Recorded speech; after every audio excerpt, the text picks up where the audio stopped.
At Newark International Airport in New Jersey were, quote, traumatized after equipment failures cut off communication with planes 2 weeks ago. And now 5 controllers are out on paid leave. And customers at Newark are dealing with another week of disastrous delays. CNN's Bryn Gingras is on the ground at Newark Liberty International Airport, and CNN's Pete Montine is here with the latest. Pete, let me start with you. You've been on top of this story all day. Tell us exactly what you've learned about why exactly these delays are happening and what in the hell is going on at Newark. Well, the FAA is now essentially confirming our reporting that really paints the best picture yet of why these delays have persisted for days. A source familiar with an incident last Monday tells me that this all goes back to a period of time when controllers in the facility responsible for flights arriving and departing from Newark Liberty International Airport lost radio communications and their radar systems for an undisclosed time last Monday. That led to 5 air traffic controllers in that radar facility to take what's called trauma leave. They are now on leave for the next 45 days, something they're legally entitled to do. I want you to listen now to the new audio we just got from liveatc.net, and I want you to hear the frustration of the air traffic controller in this Newark facility that controls flights going in and out of Newark. And he's telling a smaller plane, a general aviation plane, that he does not have the ability to see that plane on radar and to essentially go away. Listen. We lost our radar and it's not working correctly. Radar service terminated, squawk VFR, green change approved. If you want a Bravo clearance, you can just call the towers when you get closer. Okay, I'll wait for that frequency from you, okay? Okay, no, just squawk VFR, look up the tower frequencies, and we don't have a radar, so I don't know where you are. We also heard today from Senate Democrat Chuck Schumer, who says while the FAA has been investigating its own incident here, the Department of Transportation Office of Inspector General now has to launch a probe immediately, he says. He also points back to a move by the FAA last July in which it moved the facility responsible for Newark airspace from Long Island to Philadelphia. The whole idea there was to shore up staffing shortages. Schumer says this, in essence, backfired. There are some pretty big questions here that people are asking about. Why can't controllers be drag and dropped, essentially, from one place to another? These are location-specific jobs. It's not that easy. The FAA is not really detailing a fix in the near term right now, Jake. And Bryn, another day of major delays at Newark International Airport. What are you hearing from customers? Yeah, Jake, let's put it this way. If you have a flight in or out of Newark that hasn't been delayed or canceled, go outside, buy a lottery ticket right now, because that's all we're seeing on the boards. As you look at the Terminal A departures, we're in Terminal B. Now, Terminal A here at Newark typically has those domestic flights, but you can see delayed, delayed, delayed. It gets even worse when the screen changes. Terminal B, where we are, like I said, a lot of international flights, but again, some of it is open for check-in hours early, but it really is not a big surprise if you actually see that check-in too delayed. It's very rare to see a flight take off at Newark. It is that bad, and we are now into the 8th day of these disruptions for travelers, and people are at their wits' end. Actually, someone just walked by us and says, I'm going to kill somebody. They're so angry. That's what we're seeing, is anger and a lot of frustration. Take a listen to one traveler.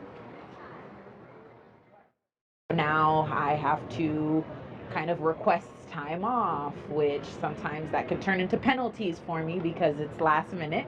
And I'm an hourly worker, so I don't get benefits.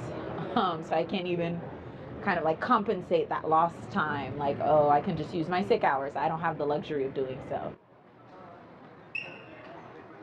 Yeah, it really is the perfect storm here at Newark. We are actually having low cloud cover here at the airport. It's those issues that Pete was just describing to you. It's the fact that there's a runway actually closed here at Newark for renovations. And then it's just the antiquated system that this airline, these airports are running on. It's a big issue, and it's really just trickling down to these travelers who have, quite frankly, had enough. Jake. The union representing air traffic controllers is speaking out about the critical staffing shortage that's causing major problems at Newark Liberty International Airport. For the 8th straight day, hundreds of flights have been canceled or delayed. There's a lot of delays and cancellations, and now the union and a separate CNN source familiar with the situation say it is, in part, get this, because several air traffic controllers had to take a leave of absence last month after equipment problems cut off communication with the planes and left them traumatized. CNN aviation correspondent Pete Montine joins us now. I mean, I read that earlier, Pete, and I thought, how bad did it have to be that they were at the point where they were too traumatized to come to work? This is awful and scary. These new developments really paint the best picture yet of why we've had these 8 days of delays for flights going into and out of Newark. Here is the latest. This all goes back to an incident last Monday at the key radar facility responsible for flights departing and approaching Newark. And a source familiar with that incident tells me that controllers there lost both radio communications and a picture on their radar scopes for an undisclosed time, meaning those controllers were essentially trying to do their jobs blind. They call it NORDO, no radio, which led to at least 5 controllers taking what's called trauma leave, which they're legally allowed to do. They're now off for the next 45 days. This is a huge development. And we know that the FAA has been investigating the cause of the equipment outage that triggered these staffing shortages. Just last week, the FAA acting chief told me a team has been on the ground to figure out the nature of that equipment problem. But now Senate Democrat Chuck Schumer is calling for the Department of Transportation Inspector General to launch a probe immediately. This is what he said about the outage at that Newark radar facility. He says the equipment there is aging and it must be fixed yesterday. Listen. The technology is old and must be updated. It was one of the things that happened at Newark is a copper wire burnt. Why are we using copper wire in 2025? Have they heard of fiber?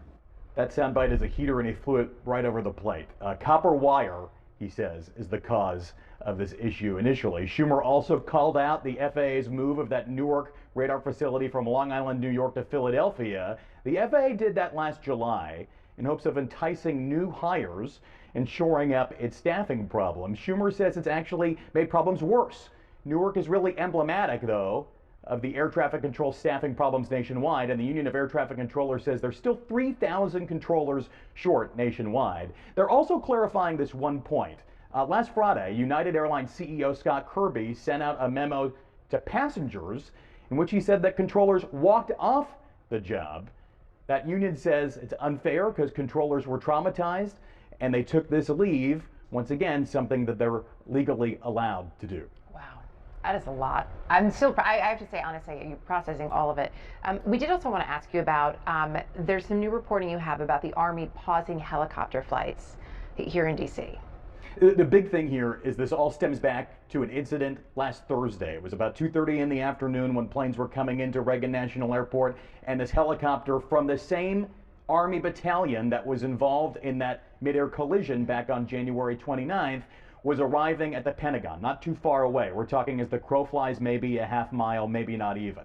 And so the controller in the tower there at Reagan National Airport told these flights to go around because that controller feared that these airplanes and helicopter were ultimately getting too close to one another. Nobody heard in this. Those planes came back around and did successful landings. There's been a bit of a scuttlebutt here about why the helicopter was there, if it was supposed to be flying around the Pentagon, if they were taking the scenic route, that's what the FAA initially said, or if they were actually not actually cleared to land at the Pentagon and told to go around once themselves. So now the big development here is that the Army says it is suspending flights by the 12th Aviation Battalion around the Pentagon and around Reagan National Airport. This is essentially a huge admission here, and the Army is now trying to backpedal to make it so that this does not come off badly on them. There's been a lot of scrutiny about helicopter flights in the D.C. area since that crash.